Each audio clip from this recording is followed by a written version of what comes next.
Si le pic pétrolier arrive et que les gens ne comprennent pas ce qui se passe, tout pourrait basculer.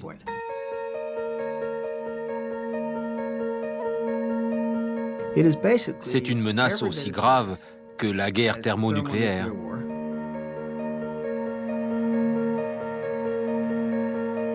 On pensait que ça, c'était grave. Vous me direz, on s'est inquiété pendant 50 ans et ça n'est jamais arrivé. Mais peut-être que ça n'est jamais arrivé justement parce qu'on s'est inquiété pendant 50 ans.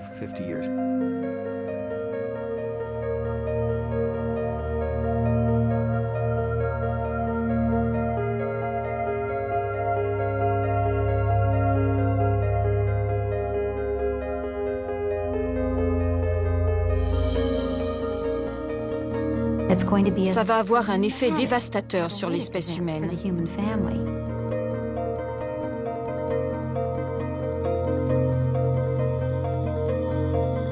On fonce dans le mur à 120 km/h et les freins ne marchent pas.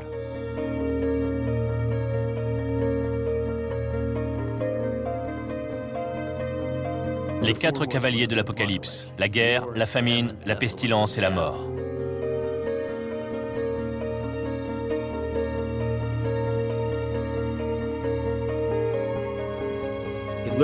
Ça va être douloureux, extrêmement perturbateur, et ça va révolutionner notre façon de vivre.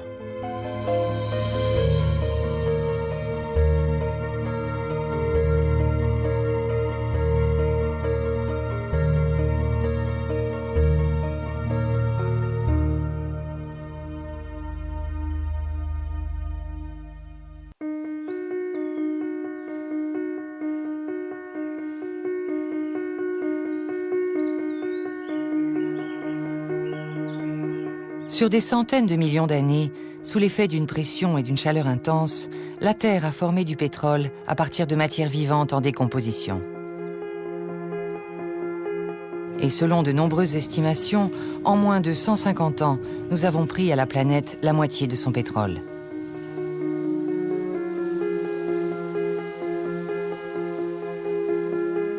Depuis la fin du 19e siècle, nous en avons extrait quelques 1000 milliards de barils.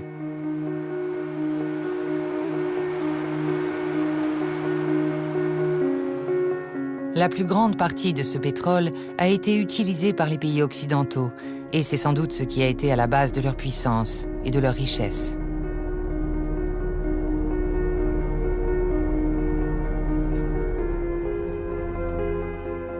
Aujourd'hui, ce qui reste se trouve en grande partie sous terre, dans des pays moins développés.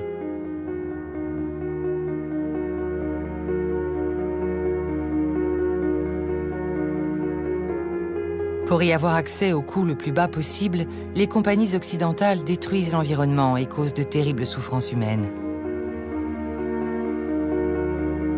Dans les pays occidentaux, les dégâts causés par l'extraction du pétrole sont méconnus. Nous n'en avons pas conscience parce que quasiment personne n'en parle. Aujourd'hui, nous sommes confrontés à la perspective d'un pic pétrolier mondial. La notion de pic pétrolier correspond au moment à partir duquel la quantité de pétrole extraite commencera à décroître inexorablement.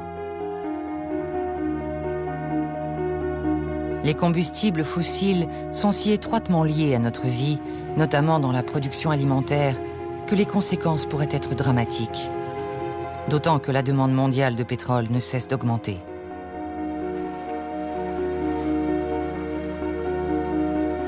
Avec la raréfaction du pétrole et la hausse des prix, l'impact sur l'environnement et sur les hommes ne pourra que s'intensifier. Et la course au pétrole deviendra toujours plus violente.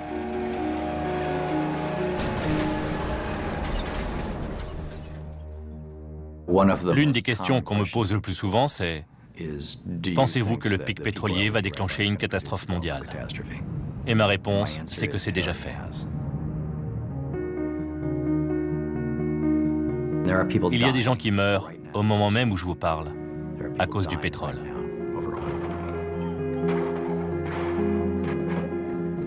Des gouvernements sont manipulés, changés, renversés à cause du pétrole. Le climat change à cause du pétrole.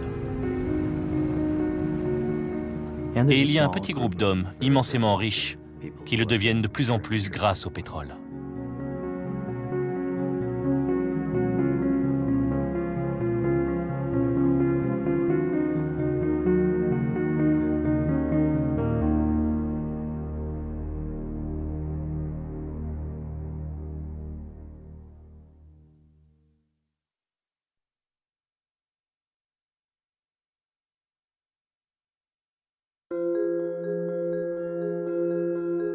L'énergie tirée des combustibles fossiles est à la base de l'extraordinaire croissance de la population humaine. C'est sans doute l'impact le plus important que les combustibles fossiles ont eu sur la planète.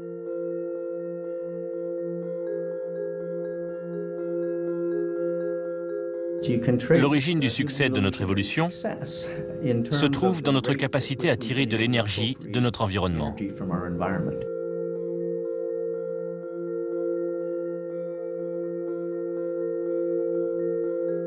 La population humaine n'a presque pas augmenté pendant les 50 000 ans qui ont précédé l'agriculture.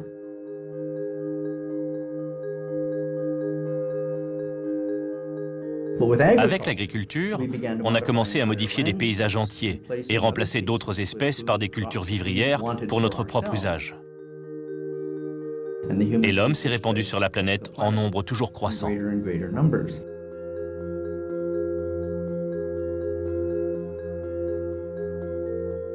Puis quelque chose est arrivé il y a 200 ans ou un peu plus.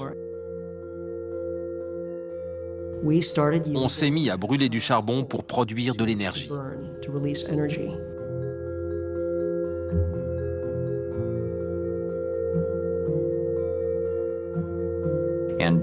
On a alors rasé des forêts, qui étaient une source de combustible, pour planter des cultures vivrières. Et plus de nourriture signifie plus de gens.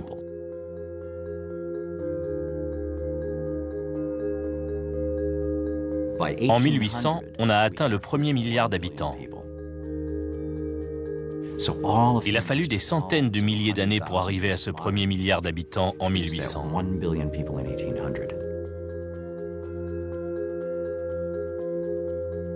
Là, on devient vraiment efficace et on découvre une forme d'énergie plus transportable, le pétrole.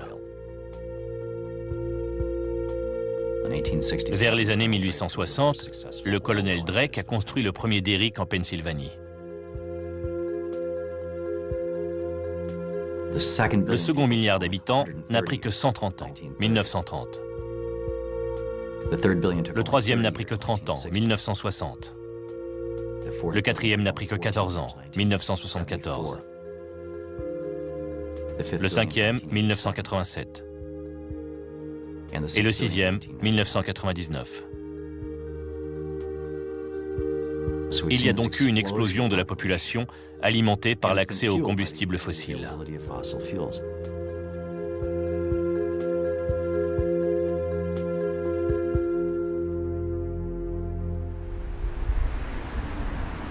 Avec la croissance de la population, la consommation a augmenté, surtout dans les pays occidentaux industrialisés. Notre dépendance au pétrole s'est accrue pour atteindre environ 30 milliards de barils par an, auxquels il faut ajouter une quantité équivalente d'énergie provenant du charbon et du gaz naturel. Mise dans des jerrycans de 20 litres empilés les uns sur les autres, cette quantité de pétrole représente plus de 250 fois la distance Terre-Lune.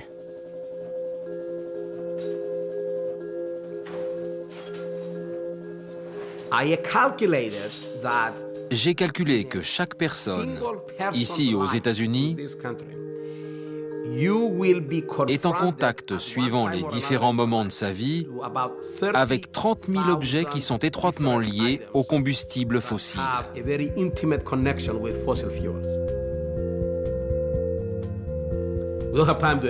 Je n'ai pas le temps d'énumérer tous ces objets, mais ils vont des ampoules à la peinture sur vos murs, en passant par les pesticides, les insecticides, les fibres, les tissus, les valves cardiaques, les matériaux composites, les avions du futur, les voitures du futur. La liste est interminable.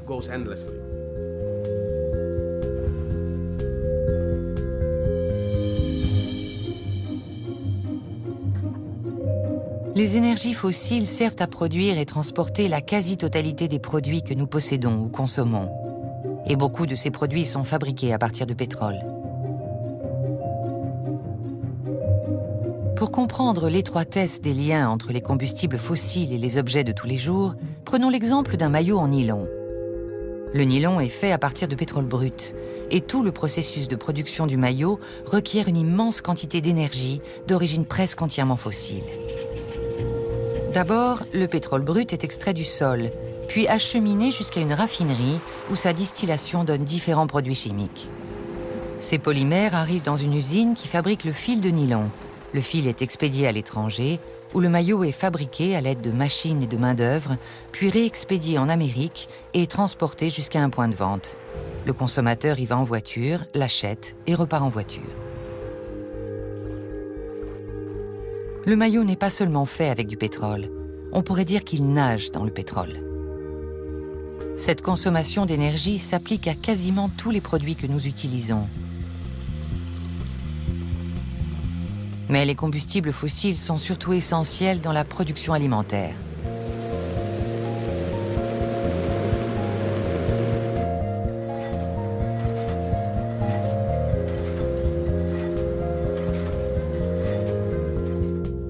Un organisme doit tirer plus d'énergie de sa nourriture qu'il n'en dépense pour la trouver.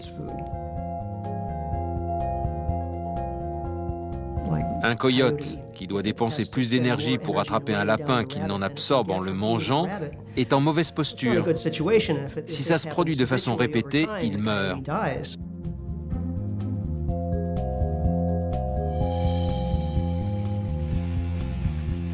L'homme a réussi à contourner cette difficulté en utilisant les combustibles fossiles.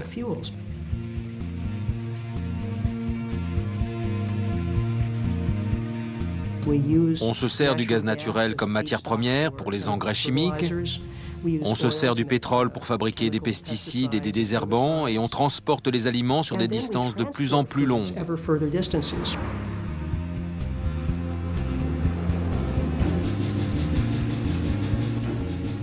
On dépense bien plus d'énergie qu'on en absorbe en mangeant ces aliments. Pour chaque calorie que nous apporte notre nourriture, on investit environ 10 calories d'énergie pour la produire, la transporter, la faire cuire, etc.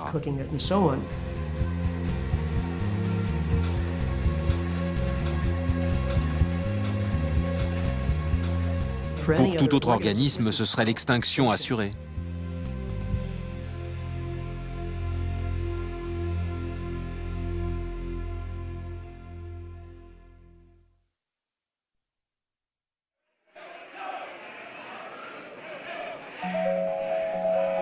L'un des mythes fondateurs de notre culture repose sur une vérité et un mensonge. La vérité, c'est que si vous êtes nu, affamé, que vous êtes dehors, qu'il fait froid et qu'il pleut, vous êtes malheureux. Tout le monde est d'accord là-dessus. Si on vous donne un toit, des vêtements, un bon feu et un grand bol de soupe, vous passez vite de l'état malheureux à l'état heureux.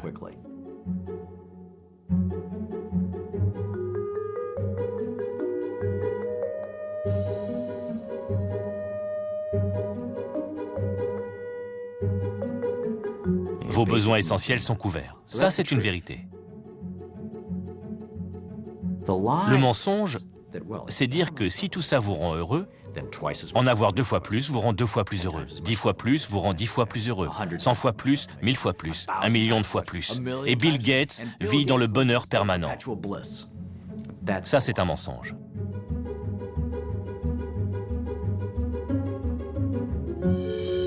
C'est l'une des choses qui nous pousse à détruire la Terre et à nous détruire nous-mêmes.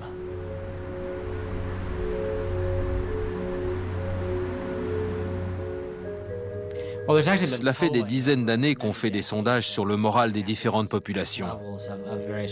Les sondages d'aujourd'hui, comparés à ceux des années 1950, montrent que les Américains sont dans l'ensemble à peu près aussi heureux qu'il y a 50 ans. Pourtant, la consommation a triplé au cours de la même période.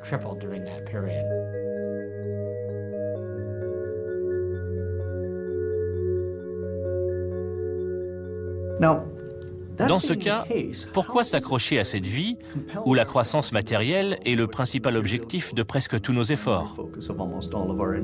Ce qu'on constate, c'est que la force de ce mythe l'emporte sur toutes les données qui indiquent que nous avons largement dépassé le niveau de consommation nécessaire à un sentiment de bien-être personnel.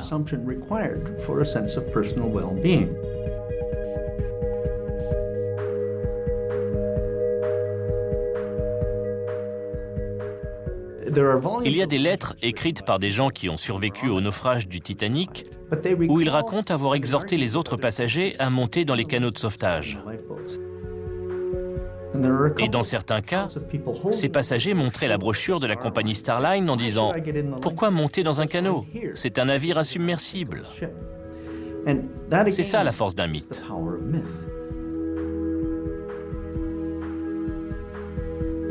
Ces gens préféraient croire au mythe qu'à la nécessité de changer leur façon de voir et de monter dans le canot.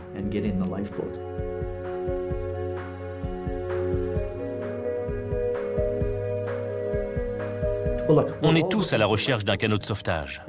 Et il faudrait s'encourager mutuellement à monter dedans. Parce que si on continue comme ça, le bateau va couler.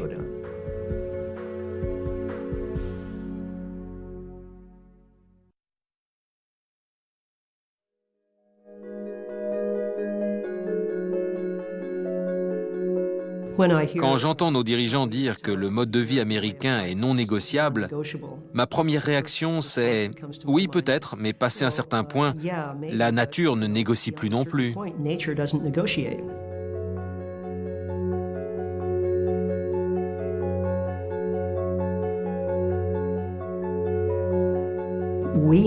Nous avons beau vouloir maintenir le mode de vie américain indéfiniment, c'est impossible.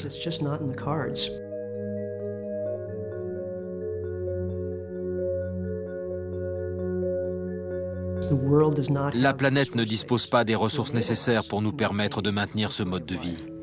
Et c'est une bonne chose. Imaginez que le reste du monde essaie de vivre comme nous le faisons indéfiniment.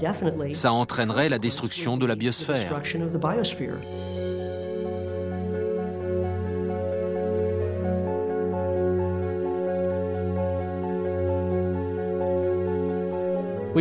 Grosso modo, nous consommons 2 fois plus que les Européens, alors qu'ils ont un niveau de vie très proche du nôtre. La différence est frappante.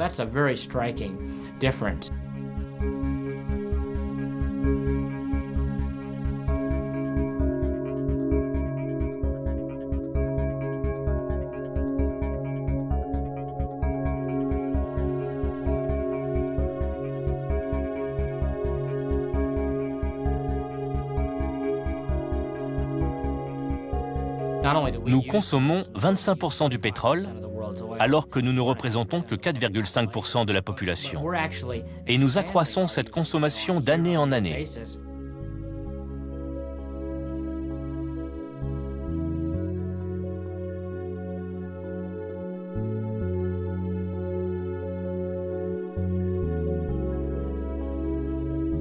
Force est de constater que les États-Unis gaspillent et donnent le mauvais exemple.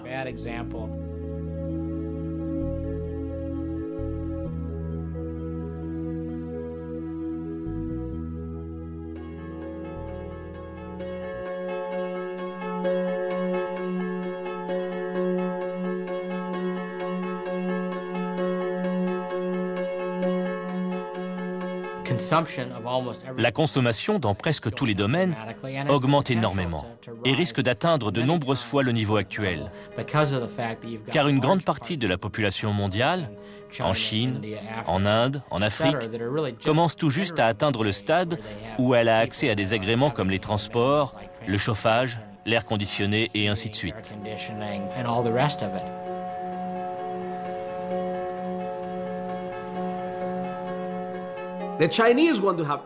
Tous les Chinois, une fois qu'ils ont réussi à s'arracher à une vie agraire pauvre, veulent s'acheter une voiture.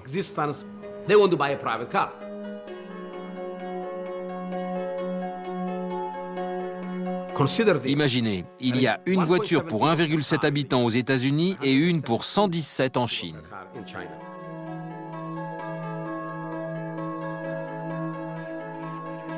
Si les Chinois consommaient autant que les Américains, il faudrait 6 planètes Terre pour alimenter l'économie mondiale.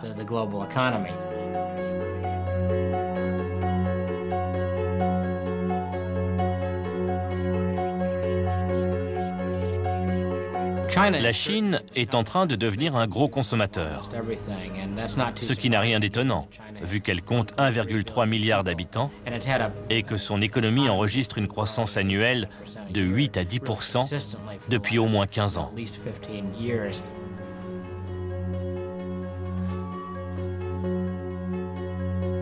Les effets se voient surtout sur le marché du pétrole, mais la demande chinoise a fait augmenter aussi bien le prix du pétrole que de l'acier, du ciment, du bois, de pratiquement tout ces 2 dernières années.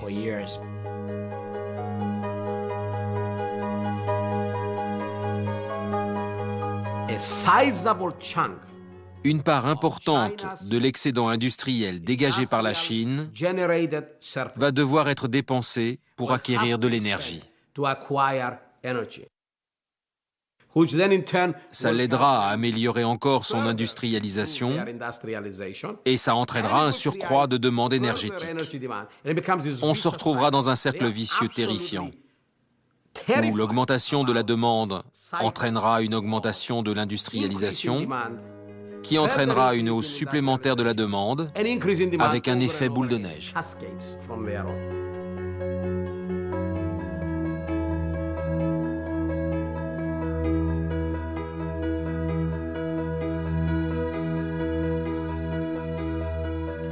Les Chinois sont en proie à une boulimie d'énergie. On n'avait encore jamais vu une telle augmentation de la demande dans aucun pays. Plus 20% en un an. C'est ce qui s'est passé en Chine en 2005.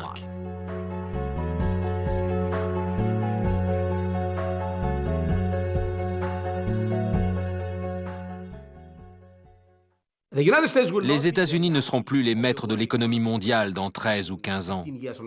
C'est la Chine qui sera le principal acteur du secteur de l'énergie et de l'économie.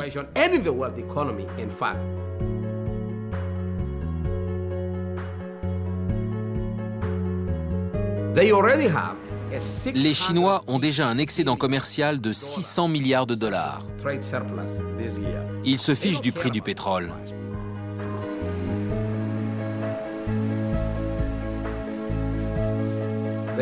Ils feront tout pour s'en procurer. Nous sommes engagés en ce moment même, les Chinois et nous, dans une bataille géopolitique acharnée pour les mêmes sources d'énergie. Ils sont partout dans le monde et ils sont bien plus agressifs que les Américains.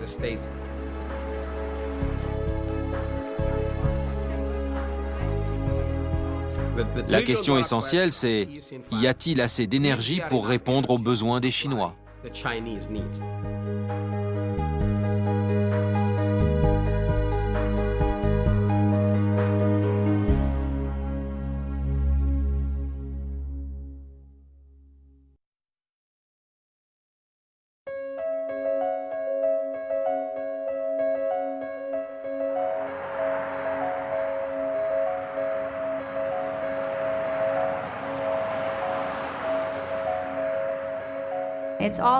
Tout ça est lié à l'utilisation des combustibles fossiles.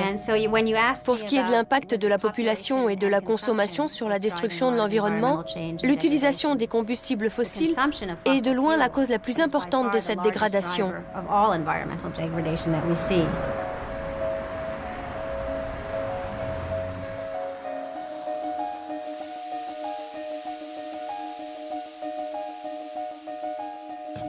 Le changement climatique vient surtout de l'accumulation de CO2 due aux combustibles fossiles.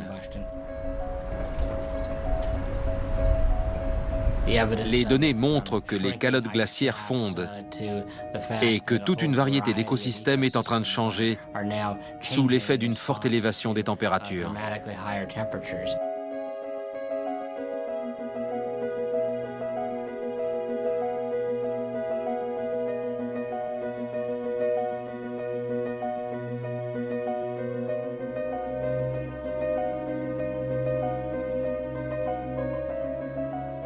La chaleur est une forme d'énergie. Quand la chaleur de l'atmosphère augmente, son énergie aussi.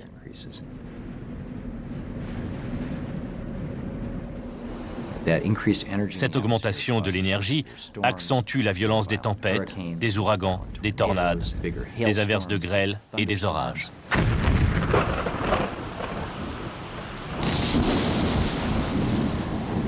Ça aura un impact dévastateur sur les sociétés humaines. Montée du niveau de la mer, sécheresse plus fréquente, conditions climatiques plus rigoureuses, propagation de certaines maladies dans des régions où elles n'étaient pas courantes.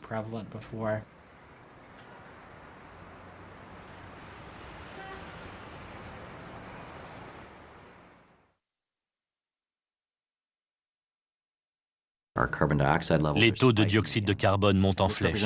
C'est une menace sérieuse pour la race humaine, car ça va produire des changements climatiques qui vont bouleverser l'équilibre. Prenez par exemple ce qu'on appelle le tapis roulant océanique.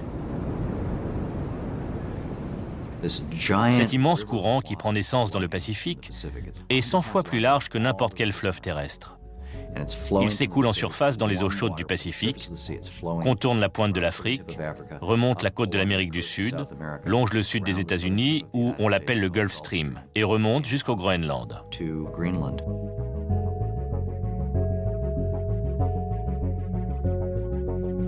Là, il s'est chargé en sel par évaporation et a perdu en température parce qu'il fait plus froid, si bien qu'il s'enfonce au fond de l'océan,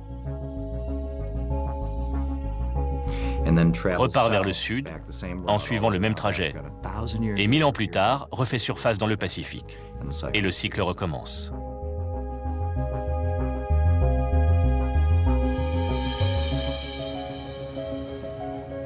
C'est pour ça que l'Europe est tempérée alors qu'elle est à la même latitude que la Sibérie et l'Alaska.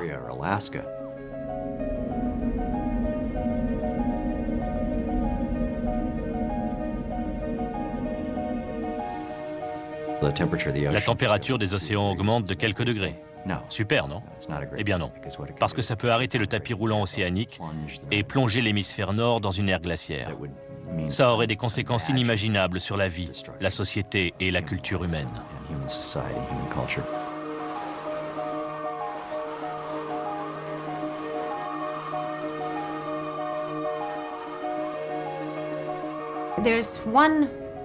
Il y a un scénario que le groupe d'experts intergouvernemental sur l'évolution du climat a examiné il y a environ 12 ans. À l'époque, tout le monde pensait que c'était délirant. Il s'agissait de la possibilité que le réchauffement climatique stoppe le tapis roulant océanique.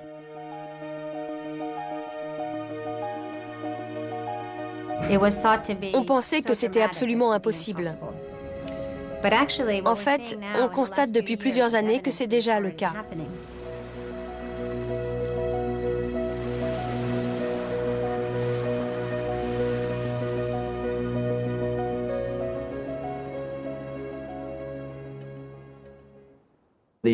La découverte et l'exploitation des combustibles fossiles est l'avancée technologique la plus importante de toute l'histoire de l'humanité, parce qu'elle nous a permis de dominer la planète, de chasser d'autres espèces loin de leurs sources d'énergie, de nous emparer des écosystèmes et de détourner l'écoulement des énergies naturelles dans un objectif de développement de l'espèce humaine.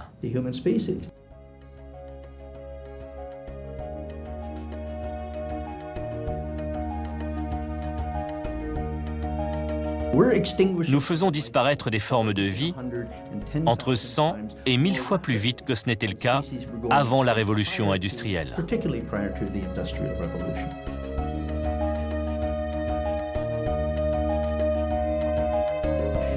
Pour certains chercheurs, l'effet de l'homme sur les autres espèces est comparable aux grandes extinctions historiques dues à des impacts d'astéroïdes ou d'autres cataclysmes.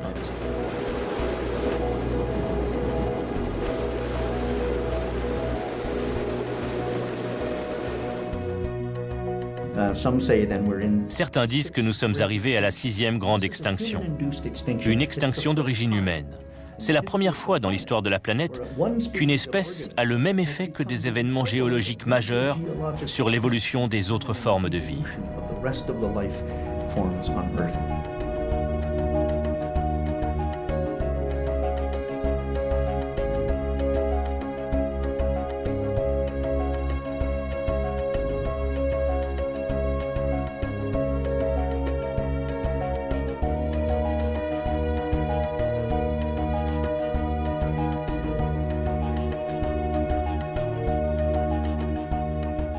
Il y a trois grands mécanismes. Nous prenons possession des habitats, nous en chassons la concurrence et nous surconsommons. Tout ça accélère le rythme auquel l'homme fait disparaître les autres espèces. Un jour, on en subira les conséquences.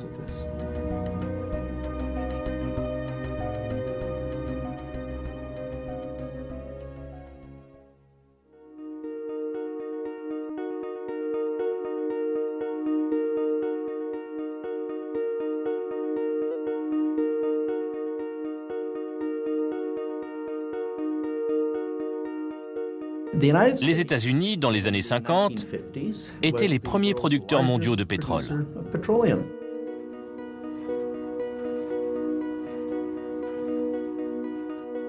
Ils possédaient à l'époque les plus vastes gisements connus.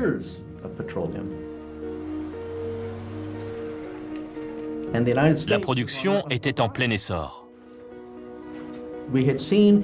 Ça faisait 60 ou 70 ans qu'on voyait augmenter constamment la quantité de pétrole extraite.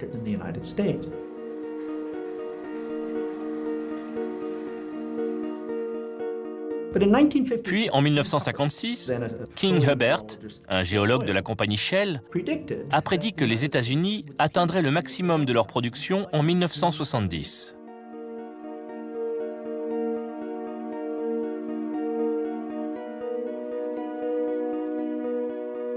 Ce qui faisait un délai de seulement 15 ans. Pendant 3/4 de siècle, la production de pétrole n'avait cessé d'augmenter. La croissance était exponentielle. Comment imaginer que tout ça prendrait fin en 15 ans à peine? Personne n'a voulu y croire.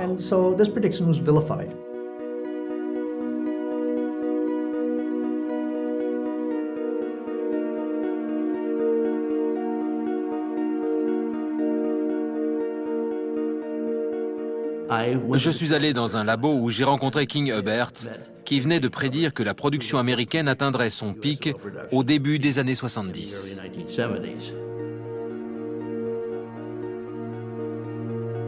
Hubbert a imprimé son analyse et en a fait un exposé oral.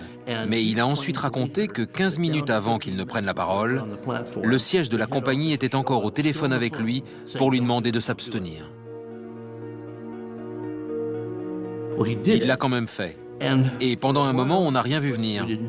Même en 70, quand c'est effectivement arrivé, on n'a toujours pas compris.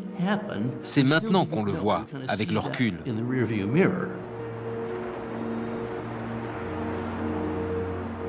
Mais en 1972, la Texas Railroad Commission a annoncé qu'elle levait les restrictions de production au Texas. Donc, les États-Unis n'avaient plus de capacité de production inutilisée et devenaient tributaires des importations. Ce soir-là, j'ai dit à ma famille qu'Hubbert avait raison et qu'on était dans le pétrin.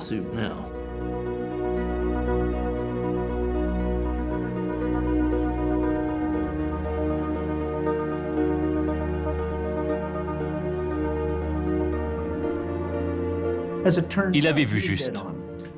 La production américaine a atteint son pic en 70 ou 71. Et depuis, elle diminue.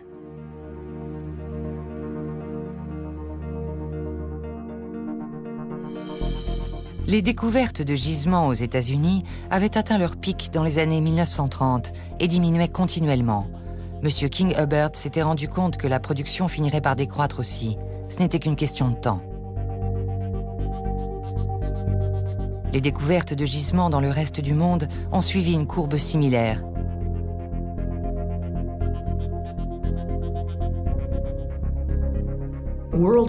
Les découvertes mondiales ont atteint leur pic en 1963. Personne ne le conteste vraiment, même si on n'en parle pas beaucoup.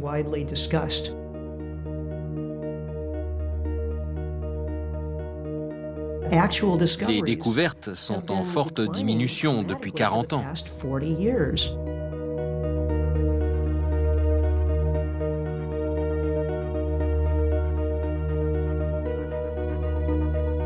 Actuellement, le monde consomme près de 84 millions de barils par jour, ce qui est quasiment équivalent à la capacité de production mondiale.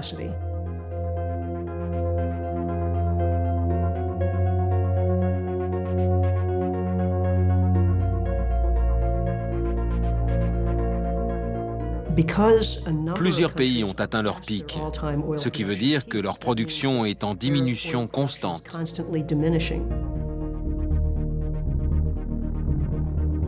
Sur les 30 plus gros producteurs de pétrole, qui représentent environ 90% de la production mondiale, au moins 15 ont atteint leur pic et produisent donc chaque année de moins en moins de pétrole.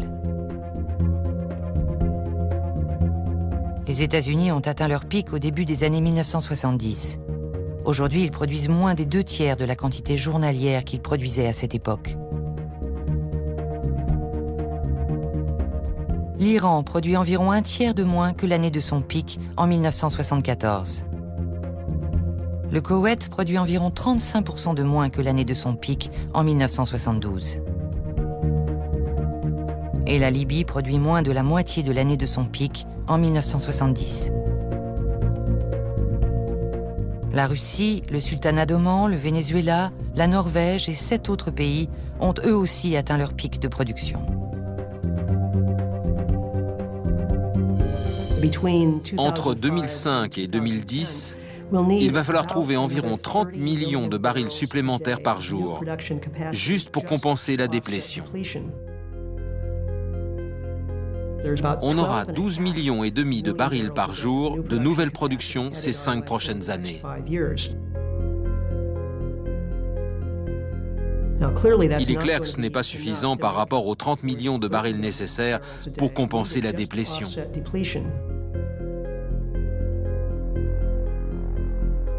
Sans compter les 8 à 10 millions de barils supplémentaires nécessaires pour répondre à l'augmentation de la demande.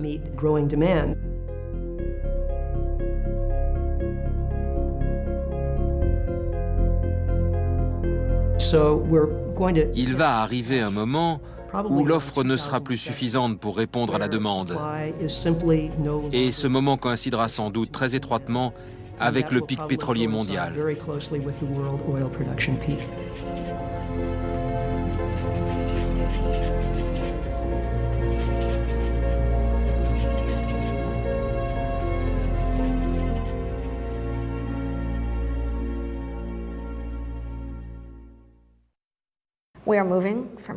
On est en train de passer d'un pétrole abondant et bon marché à un pétrole rare et cher. Avec technologie, sans technologie. Là où il y a un pic, là où il n'y en a pas. Il s'agit d'une évolution majeure dans l'histoire industrielle mondiale. Ça va être un véritable bouleversement.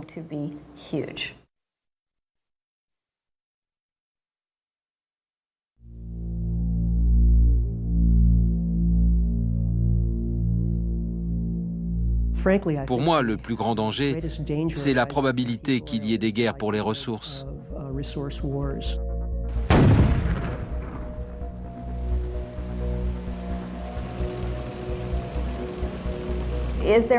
Y a-t-il un risque de conflit? Oui. Se peut-il que dans un pays exportateur de pétrole, les États-Unis soutiennent un camp et les Chinois le camp adverse? Oui, c'est une possibilité bien réelle.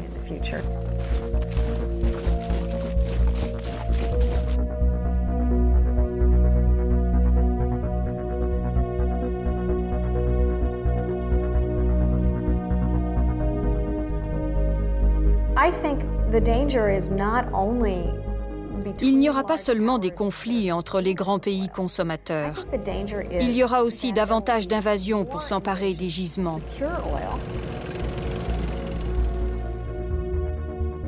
Il y aura davantage de menaces contre les pays exportateurs qui devront s'incliner sous peine d'une action militaire.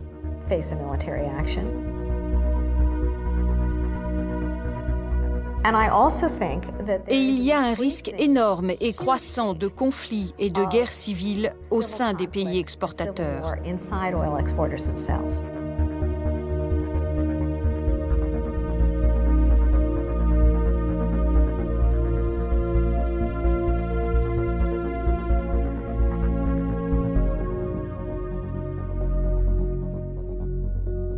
Le plus gros risque est l'effondrement de l'économie mondiale. C'est une possibilité très sérieuse.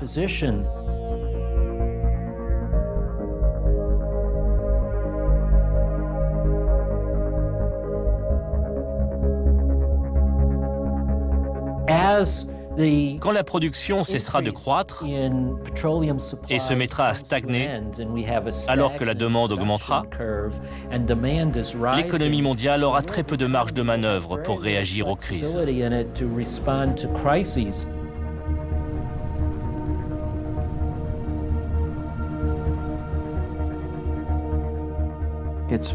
On ne soulignera jamais assez combien l'équilibre entre l'offre et la demande est fragile.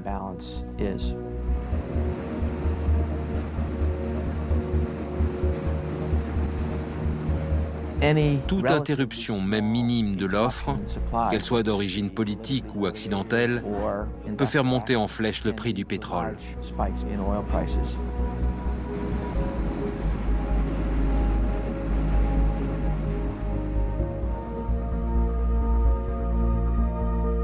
Une récession mondiale prolongée, avec des prix élevés et une insécurité importante, entraînera une instabilité politique et économique. Des régimes tomberont, des crises éclateront. Nul ne peut savoir comment tout ça va se jouer, mais je suis sûr que ce sera une période très difficile et très tendue.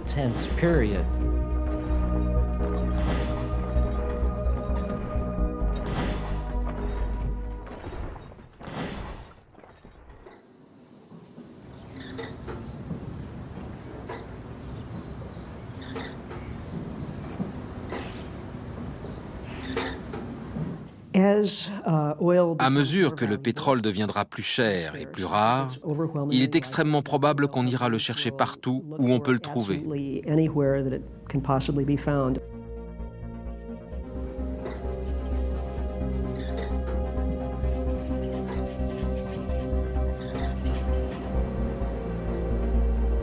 En mer, en Californie, en Floride, en Alaska, dans les réserves naturelles.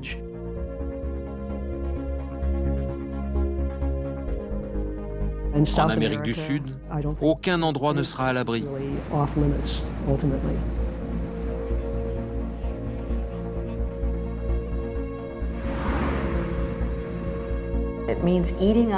Ça veut dire empiéter sur des endroits encore intacts, détruire l'environnement, déplacer les populations indigènes, détruire l'air, détruire l'eau, sur une planète toujours plus limitée et incapable de supporter tout ça.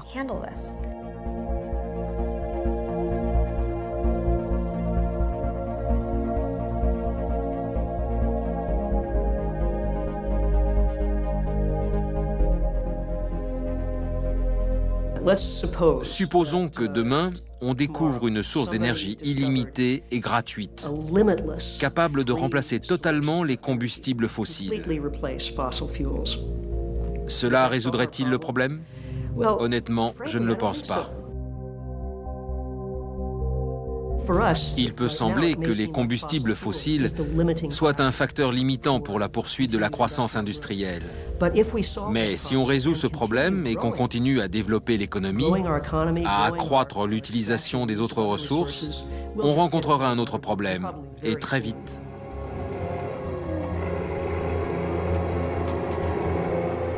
Quelques années plus tard, peut-être 10 ou 20 ans, on butera contre un autre obstacle, que ce soit l'eau douce, la couche arable, les minéraux, les phosphates ou autre chose.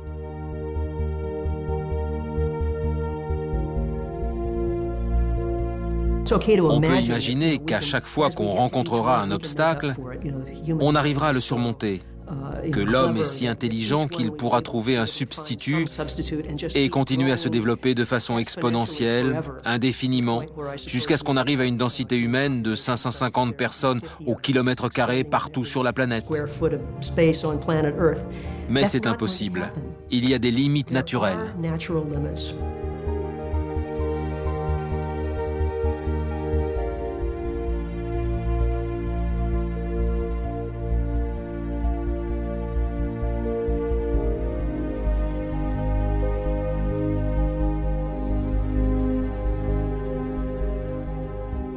Les combustibles fossiles ont nourri l'incroyable développement de l'entreprise humaine. Non seulement la population, mais tous les biens matériels accumulés au cours de la révolution industrielle.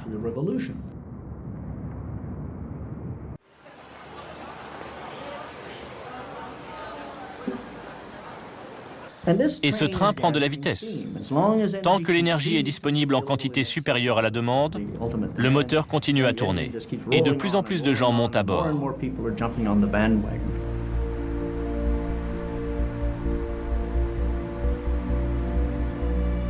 Donc, ce qui se passe, c'est qu'une espèce parmi des millions, sur une planète limitée, a trouvé la clé pour continuer à se développer tant qu'elle a de l'énergie à sa disposition.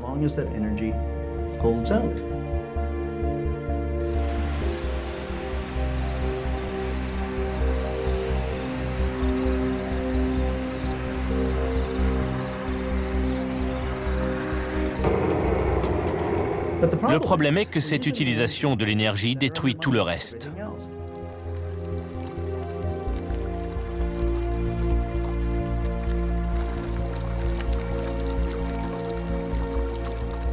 Donc, si on trouve un équivalent au combustible fossile, si un substitut se présente, si la technologie est aussi fructueuse que le prédisent les économistes, mais qu'on ne modifie pas les valeurs et les principes sur lesquels repose la dynamique de la croissance, alors la planète est condamnée.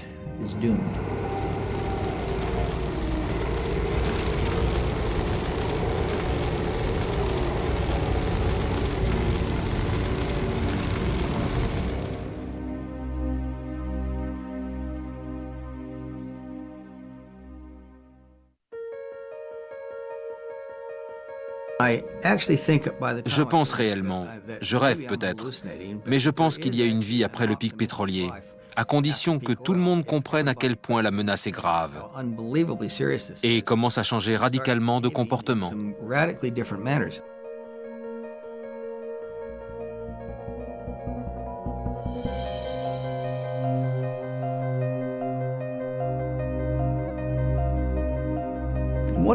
Là où les écologistes ont fait fausse route, c'est qu'ils ont essayé de vendre leurs idées en disant aux gens qu'ils devraient faire des sacrifices, abandonner ceci ou cela. Aucun concept ne se vend si les gens pensent qu'ils vivront moins bien en l'adoptant.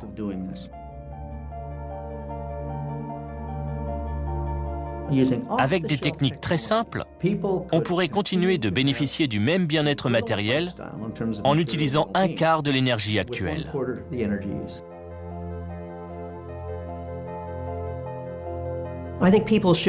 Il faut que les gens analysent leur façon de vivre pour voir combien d'énergie ils utilisent et de combien ils ont besoin.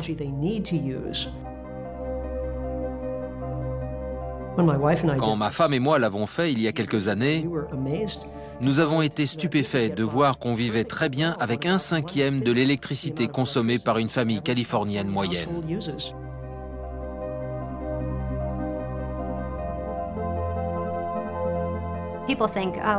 Les gens pensent qu'une personne ne peut pas à elle seule changer les choses.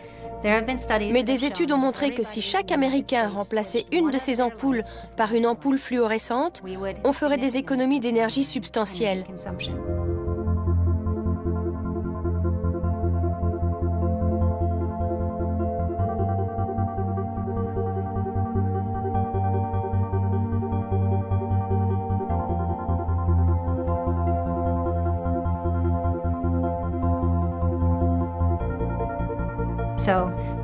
Certaines choses peuvent donc avoir un impact réel si on est suffisamment nombreux à les faire.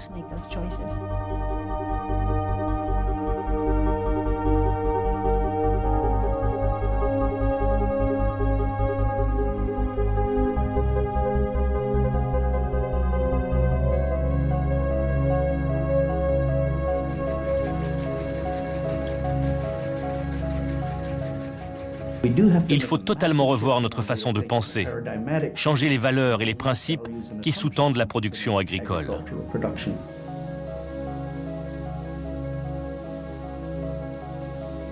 « 17% de l'énergie aux États-Unis vont dans la production, le traitement et la distribution alimentaire.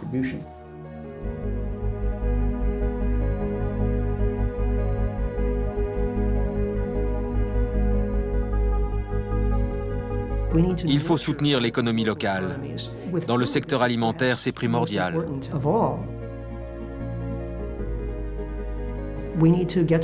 Il faut entrer en contact avec les producteurs de sa région, par exemple, par le biais de ce qu'on appelle les groupements d'achat, où vous passez un contrat avec un fermier pour qu'il vous fournisse les produits de sa ferme. Ça permet de relocaliser l'économie et de rendre le système alimentaire non seulement plus durable, mais bien plus solide. C'est extrêmement important.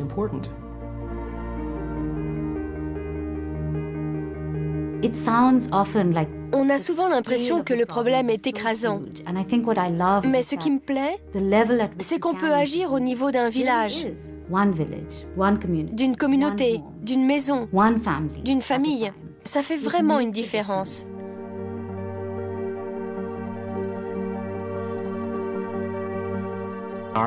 Notre société n'a pratiquement plus rien à voir avec ce qu'elle était il y a 100 ans.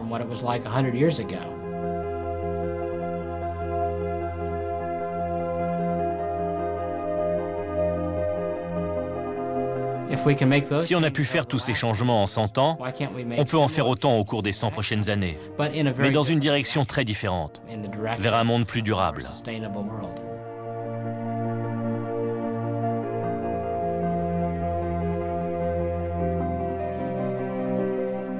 Il faut convaincre les gens que tel que c'est parti, on court à la catastrophe. C'est la mauvaise nouvelle. Mais le savoir nous donne la possibilité d'agir et de créer un avenir meilleur pour chacun de nous.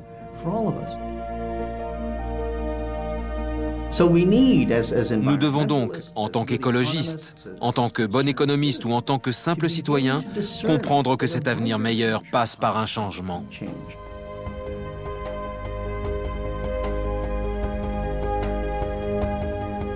Ce qu'une personne peut faire, ce que vous pouvez faire, ce que chacun de nous doit faire pour vivre dans un monde agréable et léguer une planète en bonne santé à nos enfants et petits-enfants, c'est prendre personnellement conscience de ces problèmes et y sensibiliser ne serait-ce qu'une autre personne.